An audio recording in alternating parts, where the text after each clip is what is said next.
બનાસકાંઠા જિલ્લાના પાલનપુર અંબાજી હાઈવે પર આવેલું રતનપુર ગામ કે જે આજે ભગવાનના ચમત્કારને લીધે ચર્ચાનું કેન્દ્ર બન્યું અને ચમત્કાર પણ એવો કે તેની અંદર પૂજા કરતા પૂજારી અને પાસેથી પસાર થતા શાળાના 25 જેટલા બાળકોનો આબાદ બચાવ થયોની ઘટના સામે આવી છે।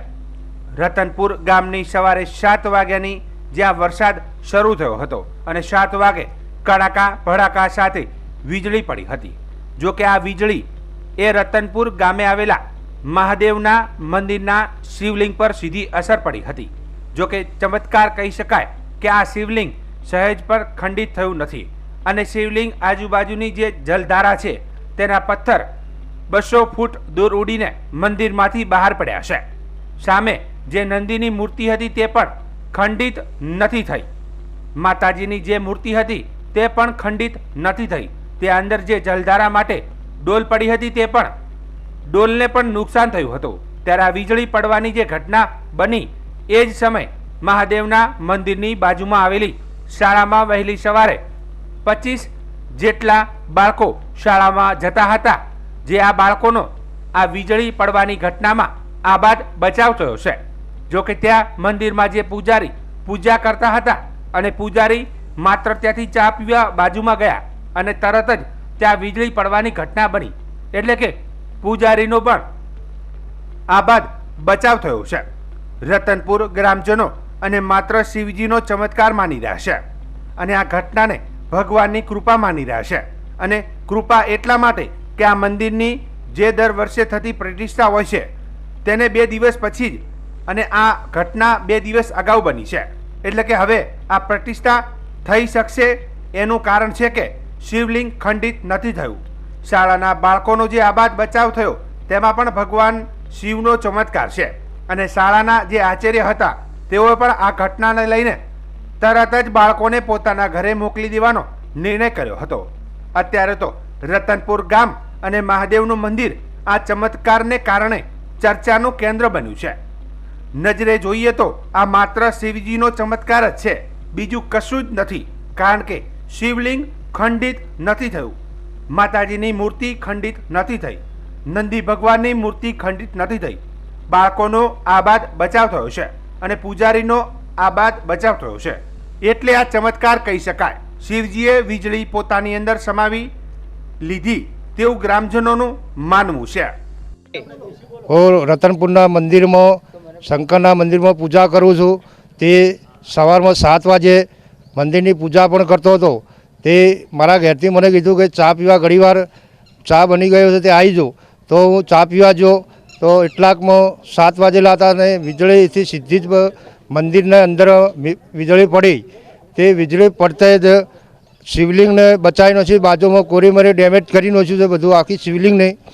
પણ બાજુમાં સ્કૂલ હતી તે એક શંકર ભગવાને એને ખૂબ લાજ રાખી છે, તે એને બચાવી નાખી, આખી સ્કૂલ બચાવી અને આખી કોરેમરેની બેઠક તોડીને બહાર ફેંકી દીધી છે। તે પથ્થરા કોરેમરે વેરી નાખ્યા છે। તે આ ભગવાનની એક કૃપાથી એક સ્કૂલ બચાવી નાખી છે અને એક અમારા ગામની આફત એક બાજુ એને ઝીલી લીધી છે। અને એક તીજનો હવન હતો અને આ હવનના 3 દાડા આડો જ આ ડેમેજ થઈ ગયું છે બધું। તે આવો શંકર ભગવાને એક આવી લાજ રાખી છે અને આ લાજ રાખી છે મારા ધણીએ, તે ખૂબ ખૂબ અભિનંદન છે। બનાસકાંઠા જિલ્લાના પાલનપુર તાલુકાના રતનપુર ગામે આજે સવારે 7 વાગે વીજળી ત્રાટકતા રતનપુર પ્રાથમિક શાળાની બાજુમાં આવેલ રામેશ્વર મહાદેવના મંદિરે સમુદ્ર મંથન તરીકે આપણા ત્યાં જળધારીને રામેશ્વર મહાદેવના જળધારીમાં ઉપરથી વીજળી પડતા પથ્થરના ટુકડા થઈ ગયા અને પથ્થર 200 મીટર સુધી દૂર ઉડ્યા હતા। એ સમયે બાળકો સવારે 7 વાગે શાળામાં આવી રહ્યા હતા, પણ શાળામાં બાળકોને કંઈ નુકસાન નથી થયું, ગામનો બચાવ થયો છે। અને સાથે સાથે અમારી શાળા બાજુમાં રતનપુર પ્રાથમિક શાળા બાજુમાં આવેલ છે। એ શાળામાં અમારે લાઇટનું કામકાજ લાઇટ બધું ઉડી ગયું છે અને લાઇટમાં બધું નુકસાન થયેલ છે।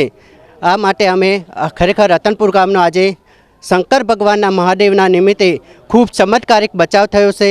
આ માટે અમે ખૂબ પ્રયત્ન કર્યો છે અને બાળકોને આજે શાળામાં રજા આપી દીધી છે। રાજેન્દ્રભાઈ મોઢ, રતનપુર આચાર્યશ્રી।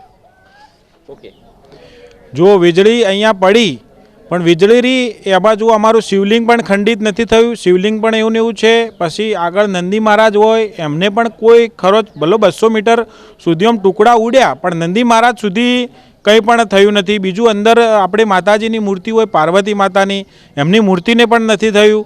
પછી અમારા પૂજારીની વાત કરીએ તો એ સમય ખાલી ચા પીવા જ ગયા છે તો અમારો પૂજારીનો એક આબાદ બચાવ થયો. પછી અહીંયા અમારી સ્કૂલ ચાલુ હતી રતનપુર પ્રાથમિક શાળા, તો રતનપુર પ્રાથમિક શાળાના બાળકોની અવરજવર હતી તો જુઓ કોઈ ટુકડો કોઈને લાગ્યો હોય કોઈને અડ્યો હોય એવું પણ નથી બન્યું. એટલે એના ઉપરથી આપણે કહી શકીએ કે આ એક જોરદાર ચમત્કાર કહેવાય. અને જે શિવલિંગના કોરેમોરે જે જળધારા હોય એ જ ક્રેક થઈ છે, એના ટુકડા ઉડ્યા છે. અને બીજી બધી આખી જે વીજળી રહી એ જાણે શિવને અંદર સમાઈ લીધી હોય એ રીતે થઈ અંદર આખી સમાઈ ગયેલ છે. મારું નામ અરવિંદભાઈ ભટોળ, રતનપુર.